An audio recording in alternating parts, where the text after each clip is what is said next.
I look forward to October, a cradle-to-the-grave strike. We're back serious. We'll have a coordinated strike action with mass demonstrations, and it's in that context that Mark, David and all the other people defending multicultural education, we're part of that fight. Jeremy Corbyn has been referred to, can't be here today, so Jeremy sent me a statement from him to read out to you here. So he says, "I am very sorry I cannot be with you at the demonstration today, as I am travelling to Manchester for the launch of the grassroots leadership campaign in Salford this afternoon. This will be a big event with live streaming into para events all around the country. I am working to ensure our message for an alternative economic direction in this country and real social justice and opportunities for further and higher education for all young people, as well, of course, as opportunities for lifelong learning. This week the government introduced its latest education bill and sneaked out an increase in student fees at the same time. The direction in which they wish to go is very clear, that of a plethora of private universities, increased fees for all students, and thus cheaper, deeper and deeper debt for anyone who's able to graduate. The same government has removed the last of the maintenance grants and now is taking away the nurse bursaries as well. Having been a supporter of London Met University over the past 3 decades and more, I've always been proud of the way it has given higher education opportunities to many who would otherwise not got them. And it's always had an incredible diverse selection of courses. The job losses that are now envisaged at the university seem to me to be going in the direction that will provide neither the education opportunities or the diversity of courses that were traditionally provided. I am particularly concerned that 2 members of staff, Mark Campbell and David Hardman, who are union representatives with the UCU, have been selected for compulsory redundancy, which obviously limits their ability to represent their members. I've written to the Vice Chancellor to express my strong views on this subject, and I wish you well on the demonstration today and in your very strong and lasting commitment to education at London Met that has been provided to the university by all staff, be they teaching, administrative or supportive staff. Together you all make up the team of an education institution. Best wishes to everyone, Jeremy."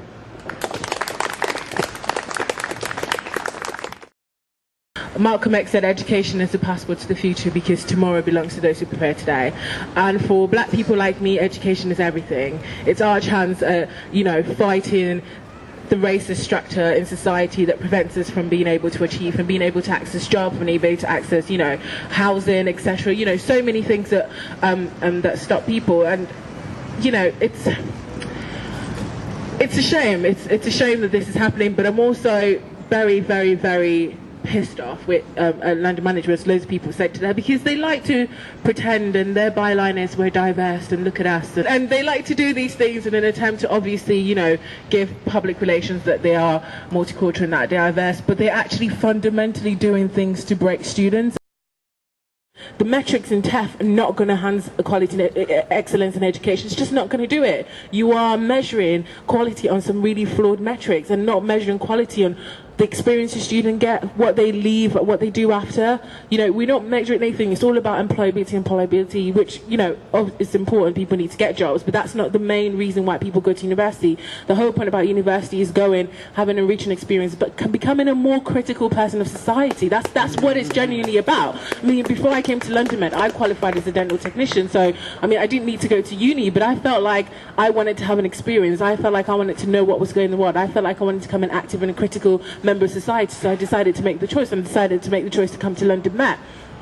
And again, what I've seen happen in the past 3 years has been absolutely disgusting, but I'm really, really, really fortunate that I get to work with you guys who absolutely want to fight, who care so much about students. You know, we've heard from what Jenny said about how our university management treat our staff, treat people that work for us. It's absolutely disgusting, and I'm really happy that I am deputy president of the student union. You know, my president and most of the people that I work with completely understand this, and we're ready to fight in the interest of our students, which is the same for you guys, in the way, because despite the £200 million in the new building, if you've got nobody to teach you, it's absolutely useless. I've said this so many times. It doesn't matter how much money you put into the building, but if you treat stuff like you know, crap, and there's barely anyone there to teach, considering this redundancy we're going through, well, what is the point? Nobody's going to pay £9,000 to come when they're not going to have quality teaching.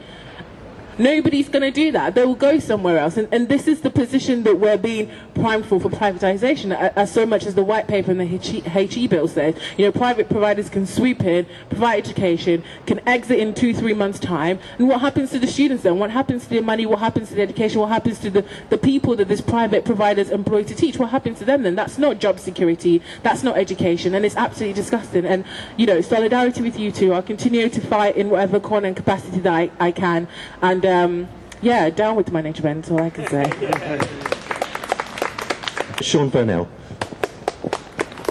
Yeah, thanks a lot. First of all, solidarity greetings to Mark and David, and also the 340 odd people who are going at London Metropolitan University from City and Islington College and the National Executive Committee. I mean, first to say that this is a local dispute of national significance. For us, that means something inside our own union. That is not, we don't just see it, something happening in Islington, but something has a national recognition and significance across the country. When Mark and others describe London Metropolitan University being the bleeding edge of the government's higher education bill, it means something. This is an ideological attack. The coalition government came in and said that at least one university has to be shut down. And that university they thought should be London Metropolitan University. Why? Because when you look at the HE bill, yes, it's about privatisation, yes, it's about ensuring that they can be open to profit-making organisations. This is all absolutely true, based upon an Americanisation, and based upon the American-style universities. But by doing all this, it lays the heart of it. Is making sure that people, working class kids, the ones I teach at my further education college, the people like who spoke earlier on, cannot go to university. They despise what takes place at London Metropolitan University. It is the most diverse university in the country. I hear that London Metropolitan University branch have agreed to be balloted on something called grey listing, that is to put out to the rest of the world that nobody should be sending students to this country. I hope, if they do support that, that the National Union throws their whole weight behind it, because when I listened to George Bennett, he rightly made a point, a criticism of his own union leadership at the time, who weren't coming down as much as they should in support of people of Unison who are being like Matt Watson. They didn't come down, and we want a General Secretary to come down to participate and put pressure directly onto the management of that institution. We've already seen a national strike. I'm very proud that 33 universities took strike action alongside the 300,000 teachers only a few weeks ago. That's not the end of that campaign, that's only the beginning. In October, the NUT will be looking for more action. We will be making sure, and we pass one motion after another, to ensure that if they do call a national day of action, that the UCU, not just 33 universities, the whole 170 odd of universities will be coming out on coordinated strike action, so we have a cradle to the grave strike in defence of working class education. And it won't just be once. We will strike again and again and again to defend working class people's education. This is the language this government, because when we talk about Theresa May, when we talk about this is not a strong government. This is a divided government, this is a weak government, and that's precisely why they're having a go at Corbyn.